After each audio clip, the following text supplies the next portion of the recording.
Hey, it's Sarah, and this is your last chance because Podcast Launch Prep Week registration closes December 5th, and we're down to the final few spots. If you've been on the fence about finally starting that podcast, this is your sign. Spend 5 days with me starting December 8th. Real strategy, real planning, real podcast launch date. $99 fully credited toward your launch package. Don't let this be another, I should have done that moment. Head to podfoxmedia.com right now and lock in your spot. Cart closes December 5th. Let's do this. Welcome to Big Brave Business. This is the podcast where we answer big questions reshaping entrepreneurship. I'm Sarah K. Heater, and this is Season 3. Each week, I'm bringing on my friends, mentors, and some of the best thought leaders I know. We dive into bold, values-driven conversations about leadership, equity, ethics, and building businesses that actually make a difference. Ready to do business better? Let's dive in.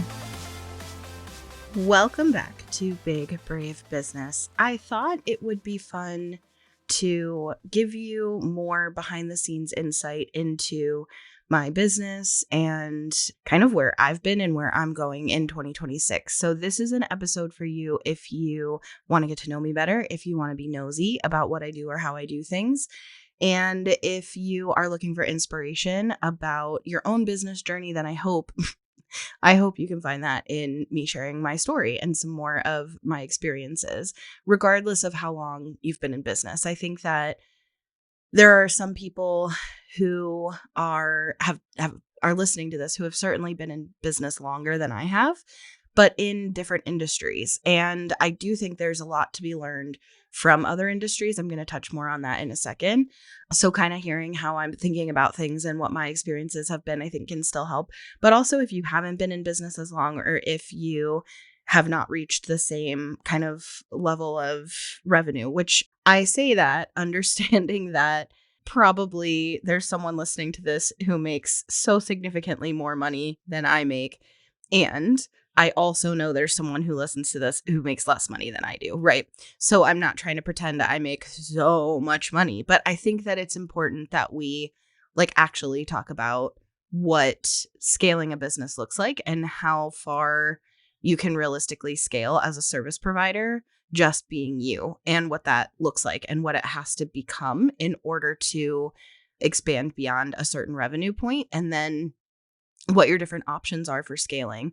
And I think there's so much, this is what we talk on this podcast about all the time, is there's so much business advice out there about how to scale, and finding what looks good to you, what feels good to you, what aligns with your values, and what you actually want to do, what you actually enjoy doing. These are all factors that I just don't feel like there's a lot out there that helps you navigate making those choices. Even hiring a business coach, I think what I thought business coaching was and what I still think it should be would be somebody who has experience with a lot of different things and can kind of help you navigate making those decisions for yourself. And the coaching part is helping you know how to assess that decision making and where to go from there, instead of telling you this is the way, this is what I think you should do, this is the prescription, and this is how you do it. I just don't think I don't think business is one size fits all. And it's interesting because when we think about the word coaching and we think about what coaching means in athletics and how that has I don't know, a long-standing connotation, that when we think about the long-standing understanding of the term coaching, and we think about it in terms of, let's say, athletics, right?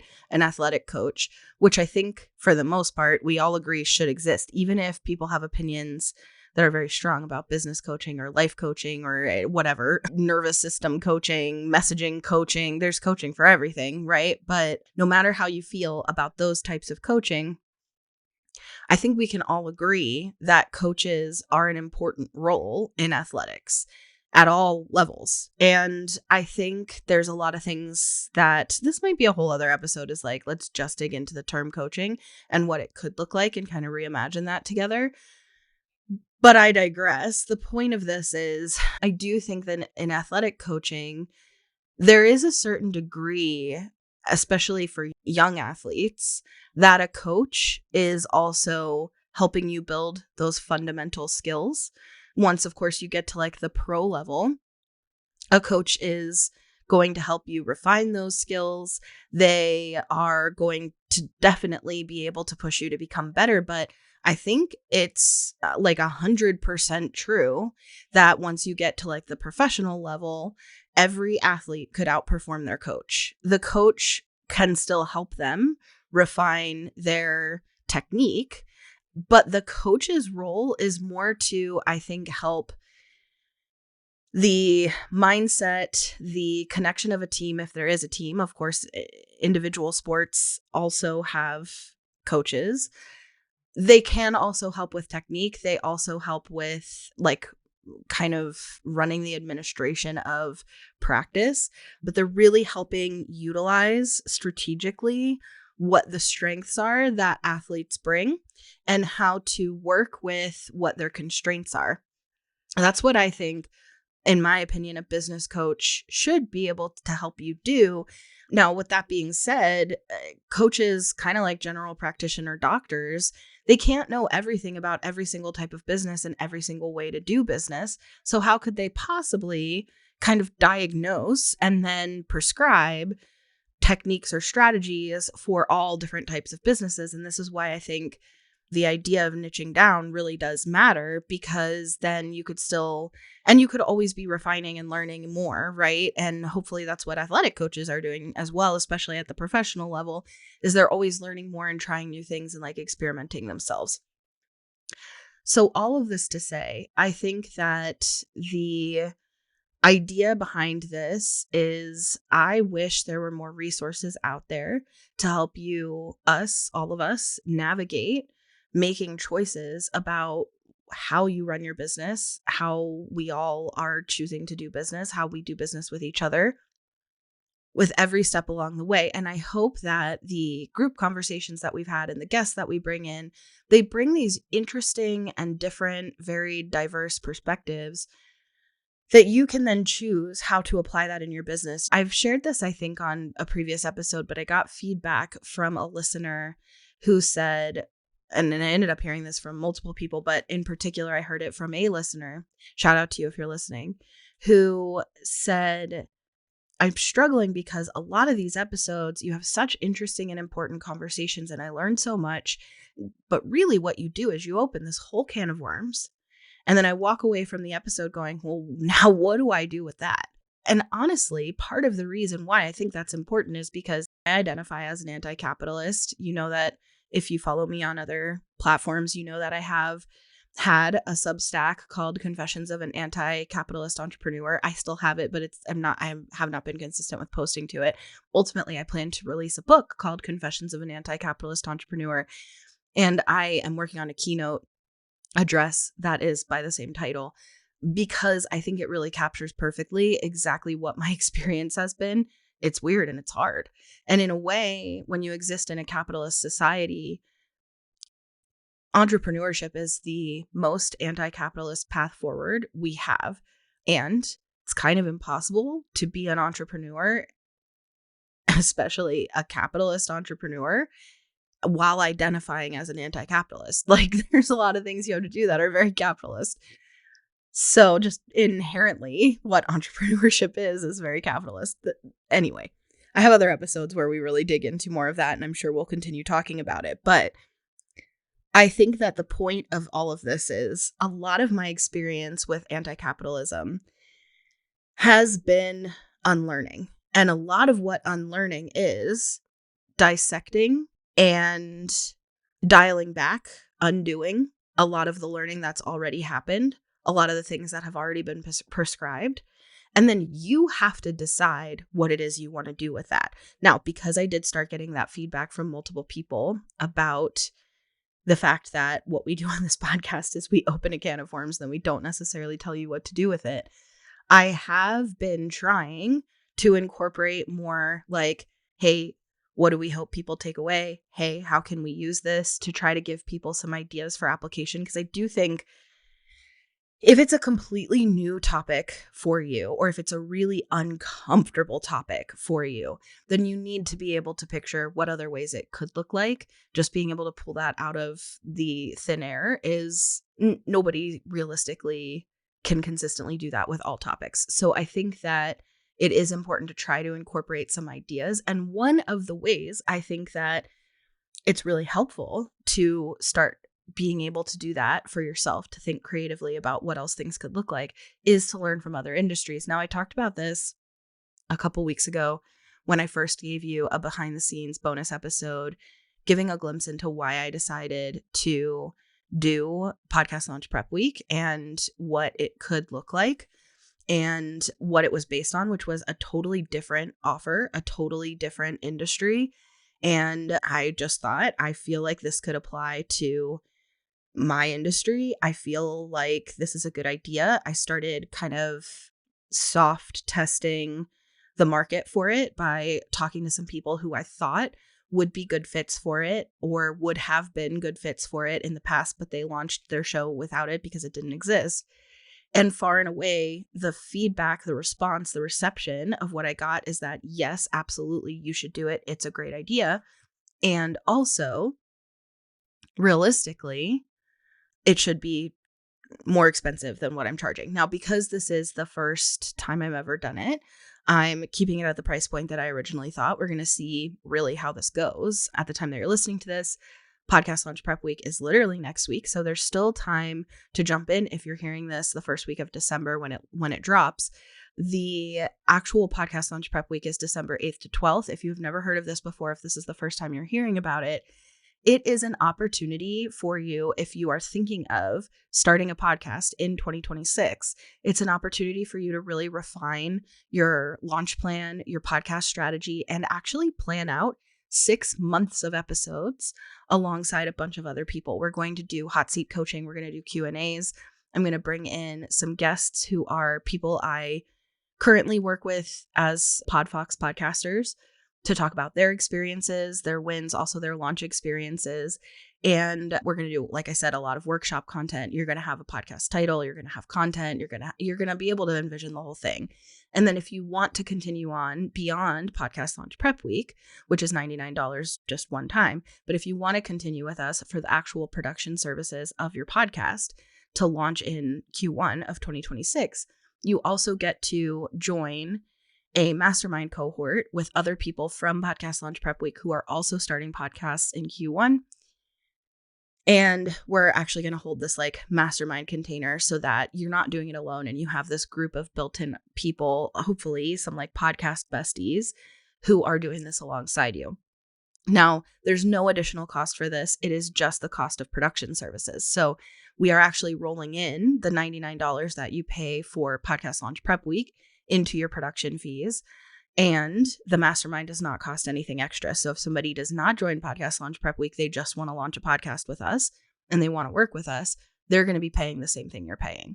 So I shared a lot more about what that looks like and why I decided to do it and what's going to be covered and what it's based on and also who it's right for in previous episodes. So if that sounds intriguing to you, make sure you go listen to the last couple episodes. But in addition, I just want to make sure it is not too late to jump in. So you can just go to podfoxmedia.com or there's a link in the description of the episode and you can hop in from there.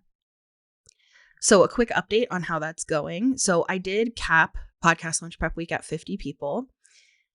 I had no idea how realistic putting 50 people into Podcast Launch Prep Week was going to be. But I'm happy to report that it's doing well. I mean, at the time that I came up with this, I literally, like we all do with sales, I had no idea if I would sell any spots. So I'm excited to say that I think we're about a third of the way full. Now, of course, I wish that was higher at the time of recording this. Now, of course, by the time it comes out, I hope I've sold more spots, but at the time of recording this, we are about a third of the way full. And I share this transparently because even though I capped it at 50 people, I never really expected that the first round was going to fill up. Of course, I would love for it to, but I have a very modest email list and I have a very modest social media reach. We are running some ads, but we have very modest spending at this point in time. I'm going to share a lot more about the numbers and the success and all of that of Podcast Launch Prep Week and also the lessons learned after it's done. But I just wanted to give you a quick update that we're motoring along. I have a consultant who is helping me plan out not just what prep week looks like, although I'm extremely excited about that. I know it's good. It's really good. But also what the mastermind container is going to look like beyond that, and what the different things are that we're testing in this first cohort to see what needs to change in future cohorts, because we definitely plan to run it again. But backing up a little bit, back to kind of the point of this episode, the topic of this episode is that I wanted to share some of the things that we are looking forward to in 2026. So yes, obviously, I'm extremely focused on Podcast Launch Prep Week right now, but I already, before I even came up with Podcast Launch Prep Week, I had a plan for 4 main areas I'm focused on for growth in the next definitely year, but I would say 1, 3, and 5 years. Now, Podcast Launch Prep Week has really changed the game for me, because what used to look like a 5-year goal is now looking like a 2-year goal, which is insane. But this idea for Podcast Launch Prep Week and the reception that it has gotten has really helped me envision a path forward that is much faster. Now, I have learned about Podcast Launch Prep Week by learning from other industries. And this is what I started to talk about a couple of times already in this recording, which is that I think when we are really only focused, if I only learned from other podcast producers, to be quite honest, I started this business full-time all in 2019. I'd been working in podcasting, or tangentially and including podcasting, since 2016. So we're coming up on the 10-year mark of my experience with podcasting. And on that note, there really weren't a lot of other people to learn from that knew how to leverage podcasting for business at that time. Now, of course, there were people like Amy Porterfield who had been podcasting for business before that, and Angie Lee. These were some of the early business podcasts that I listened to before I really even started a podcast, and what got me on this whole path to begin with, to be honest, of entrepreneurship. And certainly they've been doing it longer. And so there were people who had ideas that they should be podcasting and who were helping them with their vision for what a podcast could be all the way back then. But generally speaking, even in 2019, when I started my business, I had to explain to people what a podcast was before I could sell them the service of podcasting. It was still very, very early at that time. So now there's a lot of people who manage podcasts, and there's a lot of people who teach people how to be podcast managers. The truth is, I've been in this business longer than most of the people who run courses or programs teaching people how to be podcast managers. Now, that doesn't mean I'm the most successful one. There's certainly people who started after me who have had quote unquote more success. Now, of course, this all depends on how you define success, and we've talked about that on this podcast. We'll talk about it more. But certainly people have grown larger businesses in podcast production, specifically for business included, in the time that I've been doing this, right? They've surpassed me in that way. So it's not that I couldn't learn stuff from my own industry. I could, but I could also teach my industry a lot. And honestly, when I started my business, I did have a vision that what I wanted to work with in the beginning was podcasters and get experience and results doing that. But ultimately, what I saw myself doing was teaching other people how to run podcast management companies, because how to become a podcast manager themselves, because that's what I had seen as advice about how to scale, is that you do it well, and then you teach other people how to do it. That's kind of what we knew. So in that related vein, I have had a digital course. I have had a membership. These are things that are really common kind of recommendations for how do you scale and expand your reach and expand your company and grow your revenue as a service provider. Now, my membership and my course were geared toward podcasters, not podcast managers. But I thought ultimately I would end up having offers that were similar that I would add to my repertoire that would be geared toward podcast managers. That was my original thought, that that must be how this is going to go, because this is how people grow online businesses. But I didn't feel excited about teaching other people how to be podcast managers. That felt sort of MLM-like. What I wanted to do was really work with podcasters. I really enjoyed the podcasters I worked with. I really enjoyed listening to the podcasts I was working on. I really liked seeing what the results were that people who were leveraging podcasts for their business were getting. And pretty early on, around the time I launched my course, so before my membership, I had a business coach and I felt kind of burned by business coaching. Now, I have talked about my business coach a little bit on this podcast before, and I'm going to go ahead and put it out there. The only gripe that I really have with my business coach, as far as my relationship with her directly, is that there were things that were sort of promised in the original contract that we did not ever cover. And because I was new to business, I didn't know how to ensure that I got what I came for. And I think that some of that is on me, because I made an investment that is larger than any investment I've ever made other than like home, car, college. Other than that, the largest investment I've ever made in my life was in a coach. And I really didn't know how to maximize the opportunity because I had never had a coach before and I didn't have any experience with business, or I had very limited experience running a business. I had experience as an employee, but I didn't have experience running a company before that point. So I really didn't know how to know who a good coach would be, what to expect out of a coaching session, what to expect out of a 6-month one-on-one container, and how to ensure that I was on track to get what I wanted to get. And that's on me to a certain degree. I also think there's something a little fucked up about taking a 5-figure investment from somebody who doesn't even know what they want to get out of it. I think that part of your discovery process should be helping ensure that there's going to be direct ROI for the person making that investment, as in they know what it is they even want to accomplish. I get it. People have money and they can spend it any way they want, but you'd have better results too if you only accepted clients who were on a path towards something. I feel like a lot of what I got from those sessions, honestly, was friendship. I was extremely lonely because I started my business in 2019 pretty quickly. We had a pandemic. So I built my business in quarantine in the corner of my bedroom, experiencing grief from a layoff from the year before. And the whole world was collectively grieving because we were in a pandemic. And I was very, very lonely. And I heard people in like kind of group programs talk about business besties, and I was jealous and I wished I had somebody who got it. My 2 closest friends in the world are 9-to-5ers in the corporate rat race for sure. And I had shared with them right before everything shut down due to the pandemic. I had shared with them how excited and optimistic I was about entrepreneurship. This was literally February 2020.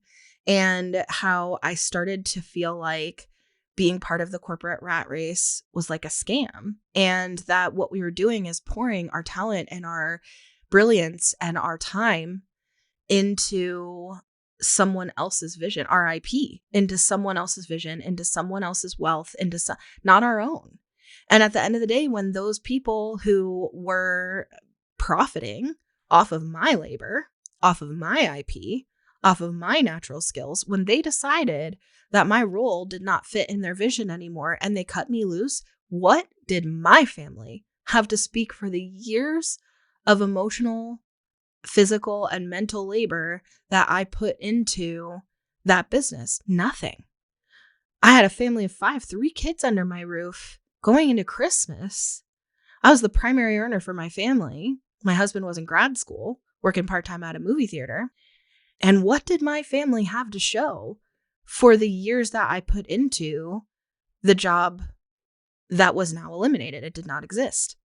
And it's not because I did not add value. I still work, actually, with the people. I still collaborate with the people who run the company that I got laid off from. In fact, one of the 2 owners of the company, who was my very first podcast client, I still work on his show. He is a Podfox client. So it's not because they didn't think I offered value. It's not because they didn't like me. It's not because I failed in any way. Their vision for their company changed and it no longer included my role. And actually, it no longer included many, many roles. They eliminated a lot of jobs before mine. I was just the next on the list, right? And of course, I took it very personally. It was not personal, but I took it very personally because for me, it was personal. For them, it was not. And this whole idea is business personal? Should business decisions be personal? That's complicated. All of this kind of takes me to this path of business that I have been on, which is this is what I was prescribed. This is how you grow. That kind of takes me to where I am now. I have really continued being steady in the past 3 years. Now, I've been building some things, some infrastructure, some ideas, etc. I also have spent quite a bit of this year in rest mode. I've talked about that a bit on this podcast this year, but I ended up having a pretty extreme health situation in the summer. I didn't really talk about this on the podcast yet because most of the episodes that I had recorded that have been coming out with guests actually were recorded before that health situation happened. That slowed down my business a lot this year because I had to focus on me. Now, the great thing is that I'm okay. But other great things are that the business did not decrease. My total revenue earned for the year did not take a step backwards, but I did not take the step forward that I was hoping to. So there have been things that I have been building behind the scenes, and there have been some things that I hoped I would make more progress in 2025, but they're on the plan for 2026. And we have seen forward momentum to that being realistic for 2026. And then, of course, adding podcast launch prep week is just expediting all those things. So really quickly, I'm going to just give you an overview of the 4 kind of areas that I'm really focused on going into 2026 and beyond for my own business and what scaling looks like for me. That does not include specifically digital courses, coaching other people how to do what I do, and at least not directly, and memberships. But also, there's like lessons learned from those kind of things incorporated in these, and those things still have a place in the future of Podfox. So you'll see how it all comes together. So one thing, and I think this is going to deserve its own entire episode, is expanding my sales team. I've talked a little bit about this on the podcast over the past year, that I've brought in account managers, that they actually do sales calls now, and then they're doing the account management for any accounts they close. Now, I wouldn't say this is an agency model, because I think truly an agency model is, I think it can look like one of 2 things. One is everybody who works within that agency is running their own business, but they're kind of billing through and getting paid through a central operator. Another version of an agency is essentially like white labeling, where I am then hiring other people to outsource the work people are paying me to do. And those people are actually executing the work deliverables, and I'm just coordinating both. I think agencies can look like either of those 2 things, and neither of those things is something I wanted to build. Now, this isn't a detriment to either of those models. So if those are interesting to you, by all means, do what is right for you and do it in the way that aligns with your core values and ethics and all of that. It's not that there's not an ethical way to do it. I do have my reasons for why it didn't feel good to me, but it's not because they're inherently problematic. That's other than capitalism as always.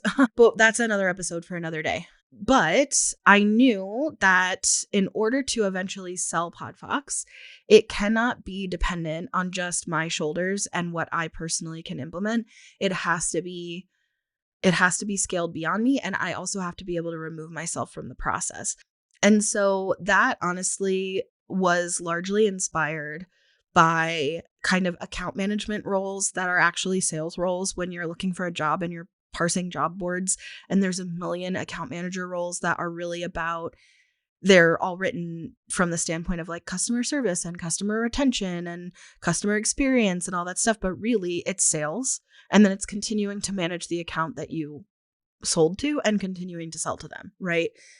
That's frustrating when you're looking for jobs on the job market, because it's sort of like, why don't you just call it what it is, which is sales? So it is, the account manager role is sales with Podfox, but it is inspired by that same model that like many large corporations use. And primarily one of the ones that comes to mind, my husband used to work for UPS. He was an account manager for UPS. I don't think that's what they called it, but that's what it was. I think it was like some kind of rep. And so he would do sales, but he would also manage accounts, existing accounts. He had this like book of business, right? So it's really based on that of you're managing those specific accounts. You're the point person for those specific accounts. And yes, you are part of the sales process. Now, the lead generation portion and all of that, I'm contributing to, of course, and we've got some automated things to contribute to. And you don't have to make up your sales process. There's an existing sales process that all account managers are following. And you have a team to be part of other account managers. So you're not like running your own business in a silo and there's other people doing their own thing. Like, no, it's a very consistent, cohesive experience. Also, if somebody gets sick or somebody leaves the team or is going on vacation or something, there's other account managers who can easily step in to cover your accounts. Now, many, many, many companies operate like this. I was just recently in a car accident this summer, and that's not my health crisis. That was a very minor fender bender. It was more just annoying than anything. But as my car was getting repaired, my point person from the insurance company who was covering the expenses went on vacation. So then they had somebody, quote unquote, covering her desk, who then became my point person while she was on vacation. Now, thankfully, because it was a fender bender, I worked more with the person who was covering the desk than I did with the person who was assigned to my account. But that's because it was a very short account management thing. So all of this to say that account management structure exists in a lot of places. My account manager system is also inspired a bit by real estate because my first beginnings of working in podcasting, it was primarily real estate podcasts we were working on. We still manage a few real estate podcasts. We still have a ton of real estate contacts who I think eventually we'll work with again or in a new way or whatever. Real estate is still a huge part of like Podfox Industries, but the real estate model is a bit more agency where like all the different real estate agents are running their own business. It's just underneath an umbrella of a team, and different teams have different amounts of structure, right? And so in this case, our team has a lot of structure, and it's going to continue to have more. That's something we've been really working on in the past 2 years, is building out what that structure looks like. So I can share a lot more details all about what that process has been like, what my lessons learned have been like, what the structure looks like, why I made this decision. I'll share all of that in a different episode. But expanding my sales team is part of expanding Podfox. That was kind of my first vision, other than kind of those answers everybody gives of like start a digital course and start a membership. Expanding my sales team was my own idea. Instead of somebody else telling me this is what you should do, it was my own idea of this is what this could look like, is I could have a team of account managers. And that would get me off of the sales calls. That would get me off of like this meeting calendar I'm looking at, like what are all these meetings?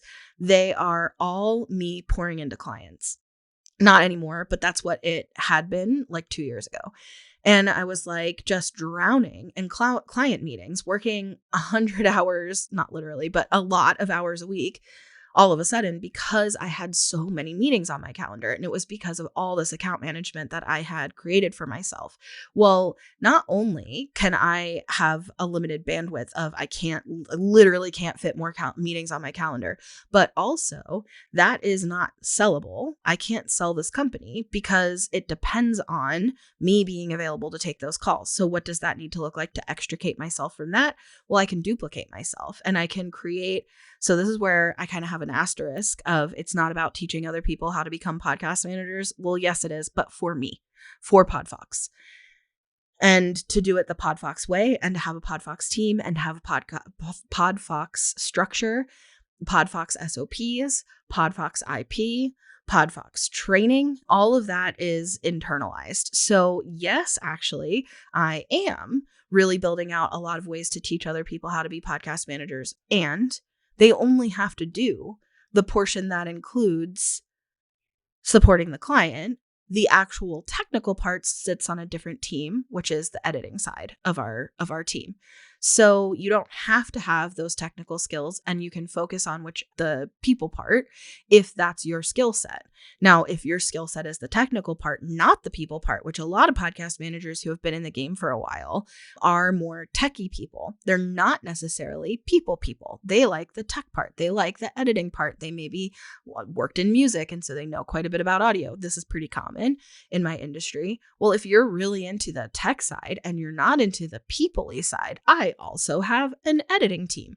Now, the editing team is directly affected by our account managers, because how much work do we have determines how many editors do we need, how much work is available for them to do. So the editing team doesn't have any contact with clients. They don't have any sales or anything like that. That's part of their job. They're only doing kind of that self-managed techie work on their own time, as long as it's done by the deadline, etc.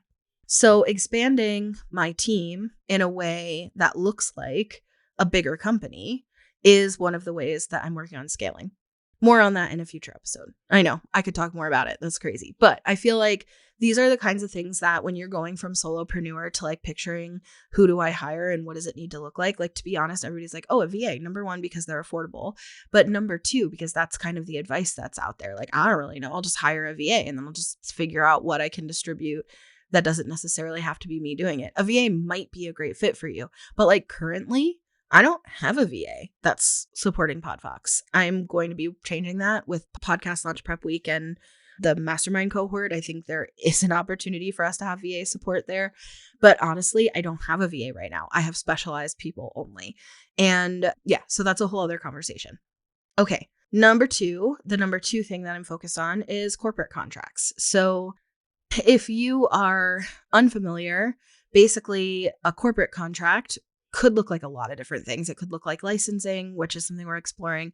It could look like performing the same deliverables that you would deliver for like a small business B2B type of situation, but you deliver it to a corporation.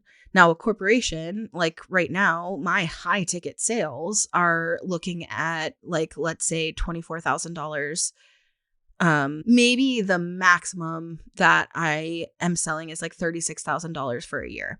And that's like all inclusive services. That's very much a small business contract. Like Coca-Cola, and this is totally made up. I don't have any relationship with Coca-Cola. I'm not in business with Coca-Cola. This is just a made up thing that it's a huge company we've all heard of, right? Coca-Cola is not going to make a deal for $12,000 to $36,000. They're not doing contracts at that size regularly, right? They would need to be looking at larger scale contracts. So being able to provide services to a corporation that are going to be at the scale that that corporation really needs, the scope of work is going to be at the level that that corporation needs. You're going to be able to speak to what that corporation cares about, their bottom line, et cetera. And you're also then able to deliver at that level, right? And then all of that means you get to charge at the level that Coca-Cola is making deals. So instead of looking at our average annual customer value is around $15,000, instead of a $15,000 annual contract with someone, I'm looking at 10xing that of like 150,000 plus annual contract with corporations. But the delivery looks potentially different, right? It's got to apply to the corporation and the scope of work. It has to apply to a corporation. So corporate contracts, that's another thing that is a priority for me going into 2026. But in order for me to focus on corporate contracts, by the way, I needed to have a pretty established, well-oiled machine focusing on the contracts that are my bread and butter that allow me to pay my bills. So I can't go focus on making these corporate contracts when I'm the one who's responsible for $250,000 in these like smaller contracts, right? Okay. The third kind of focus area for scaling going into 2026 is white labeling. So what that looks like right now is we partner with marketing agencies who do have an agency model, who are selling kind of holistic marketing services to thought leaders, change makers, and corporations who are like, hey, we provide all of this marketing. but they don't currently have a podcast specialist. So they're doing things like your brand photography, your maybe even videography for your website, like your About Us video and things like that. They maybe do your social media, they do your website, they do your branding, they do maybe print ads, they help with all kinds of different online digital ads, all kinds of marketing. And yet they aren't specialists in podcasting. It doesn't even mean that they couldn't support the tech for podcasting, but they don't know the strategy of the podcasting. And in some cases, they do not have a dedicated point person for the tech either. So now podcasting is not rocket science. So they could certainly figure it out if they wanted to spend the time and bandwidth learning it. But alternatively, they can pay us. So when a client signs on with them, with an agency, the agency includes a podcast in their services, but they outsource to Podfox for the delivery of that podcast. So that is one thing we've started doing in 2025, but partnering with more marketing agencies who are doing the sales part and bringing in business for us. They're bringing in leads, they're bringing in high value leads without us necessarily having to do all of that marketing and sales ourselves, but being able to scale faster. So we can still do marketing and sales ourselves, and we're also able to bring in, hopefully, business at scale, because bringing in a marketing agency as a partner, hopefully they're not just bringing one client, they're bringing their whole book of business to us. So that's kind of a rapid way for us to scale as well. So white labeling, and this is something that I hesitated on. I wasn't sure how I felt about it. I didn't know how I would feel about not necessarily, this is the best way I can say it, getting credit for my work.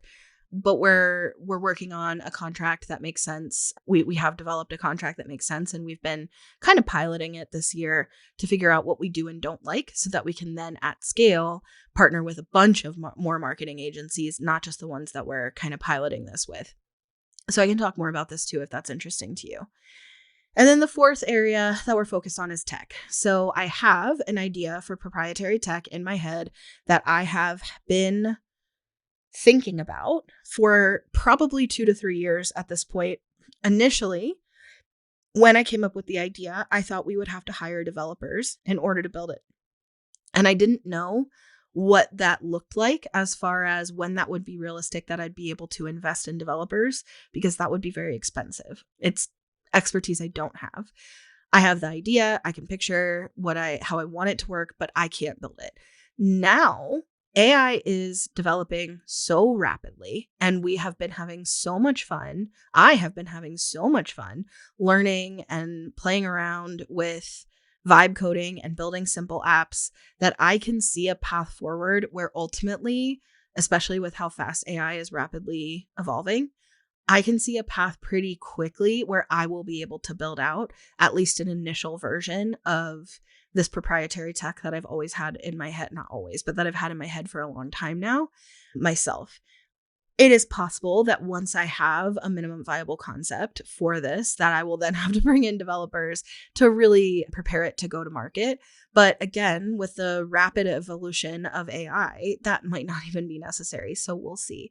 I should go ahead and make an asterisk here as well, saying I have been coding since middle school. So it's at a level beyond what I could have done as a 12-year-old, but it has been an interest to me since I was a adolescent. So that might not be something that appeals to everyone to build tech themselves, and that is okay.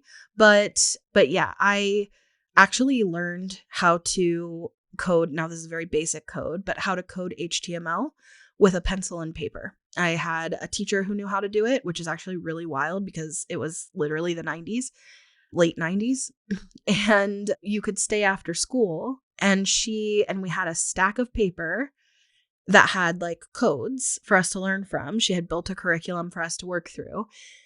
And on lined paper with a pencil, we wrote out code. And then like periodically, I have no idea how frequently because I was 10, but we would go to the computer lab and we would take the code we had handwritten and we'd type it all out on the computer, and then be able to see, not even having internet access, be able to see what that code would look like if you uploaded it to the internet. Now, this ended up actually becoming my first business. Is I had a computer at home, personal computer at home in the early 2000s that did not have internet access. And I would sit and write websites for local businesses in like Notepad, like text files.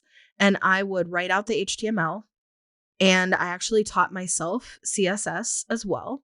And I started to learn JavaScript, although pretty quickly JavaScript was irrelevant. And by that, I mean, really all of it became irrelevant. And by that, I mean, it became automated. There were all of these programs like Dreamweaver and things like that that were more drag and drop type of website design that would then generate the code for you. And you did not have to generate any code. So knowing the coding has been helpful to be able to go in and tweak things in jobs, in any kind of tech, but selling website design, very, very prehistoric website design. And ultimately that became selling AOL Instant Messenger extended profiles. I don't know if you guys remember, I know you remember AOL Instant Messenger. Come on, I know my audience, but in your like profile window, a lot of people would have these extra URL links that you could click on that would go to what we called extended profiles. And so it was like a mini website that would have more characters and more customization than the default profile, but you could put a link in your default profile. So it'd just be like, click here for my profile. When you clicked it, it would take you to like a mini website about you. And then we could incorporate all kinds of cool CSS and JavaScript and click effects. And so we could have glittery mouse cursors and hover effects on links, and you could have multiple tabs, and you could put all kinds of cool interactive things and images and stuff like that. So I used to build those for people for money. And then eventually that became MySpace layouts. And my best friend at the time, and she's still one of my best friends, we would build those for people. So all of that to say, I am a nerd when it comes to this kind of stuff. So this is one of my favorite things about AI. It makes chatting with like ChatGPT or Claude about content creation feel like training wheels when you actually start playing with app building and vibe coding. And I've built like functions into my website that previously didn't exist. I mean, and actually the scheduling for the next round of Big Brave Business is going to be something I built using vibe coding and then edited the code myself, because this is a callback to what I used to know how to do. So literally I'm building that system myself. So those kinds of things are incorporating tech in new ways. Ultimately, it's going to include the big offer, the proprietary tech, but tech is a way that I'm scaling the business from the standpoint of I am finding new ways to incorporate the evolution of tech into our resource library, into our lead magnets, into our offer support, into how we present data to clients, all of these things of like, how can we think about this differently? How can we think bigger and better? And how can we leverage AI to help us achieve the technological advancements to make that delivery possible and that experience possible for people that other people just aren't doing. Like, you go hire a podcast editor on Fiverr, they're not doing anything like this, right? And so we already have an example, a very basic example like that, of a lead magnet that is how to use or how to figure out the best podcast equipment for you. So it has all our recommendations. You can get a PDF list, right? We've always had a PDF list. That's what everyone tells you. Make a lead magnet, that's a PDF. So we have a PDF list, but we also have a corresponding chatbot. Now, if you don't like AI, you don't have to use the chatbot. You can just get you don't ever even have to click it, right? Like, it doesn't mean anything. It's free anyway. You can just get the PDF. But if you want, or if the PDF is overwhelming, you can go into this chatbot, and the chatbot's only function is to ask you a couple of questions about your recording environment and what your goals are and your budget. And then it will prescribe to you our recommended equipment for that specific setup that will help you really manage the audio quality of the environment in which you're recording. We've already built that. So that's one way we are revolutionizing even just free lead magnets. Like, what else could this look like? So tech is also a big way we are looking at scaling. And then when you add Podcast Launch Prep Week into this, of course, I do plan to repeat this. I plan to do it hopefully every 6 months. That's kind of the vision right now. I could see doing it 3 times a year. I could, if the demand is high enough, I could see doing it 1 time a year in order to keep demand high. We'll just have to see how things go. But right now I'm envisioning every 6 months doing another podcast launch prep week and bringing in another cohort of people, including another mastermind. So, and then there is a question for what comes next after that 6-month mastermind. So we're already starting to work on what does that look like as far as what else is offered beyond that 6-month container. Now, of course, like the one-to-one service is still there and that's still going to be part of the experience. And that's still the main thing we're selling. But knowing that when that 6-month cohort ends, we need to have something else of here's your next step, right? And so we're already working on that as well. So that's kind of a 5th bonus way that we are working on scaling. So that's what scaling looks like in my business and a little behind the scenes of where I've been. I cannot believe that I've rambled about this for this long, but hopefully this was helpful, insightful. If you have questions, if you're nosy about something specific that I mentioned, if you want to hear more about something, please reach out. You can find all my links in the description of the episode. You can join us for Podcast Launch Prep Week at the description in the episode. But I'm pretty much an open book about business. There's some IP, of course, that I guess is private, but honestly, for the most part, I'm pretty much an open book about what I'm trying to build. So anyway, this is what I am building. I'd love to hear what you're building. Come slide into my DMs and let's talk about it. All right, I'll talk to you next week.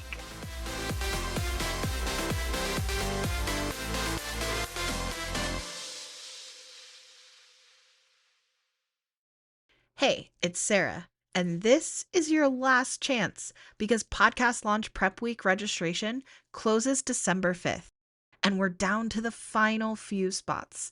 If you've been on the fence about finally starting that podcast, this is your sign. Spend 5 days with me starting December 8th. Real strategy, real planning, real podcast launch date. $99 fully credited toward your launch package. Don't let this be another, "Oh, I should have done that" moment. Head to podfoxmedia.com right now and lock in your spot. Cart closes December 5th. Let's do this.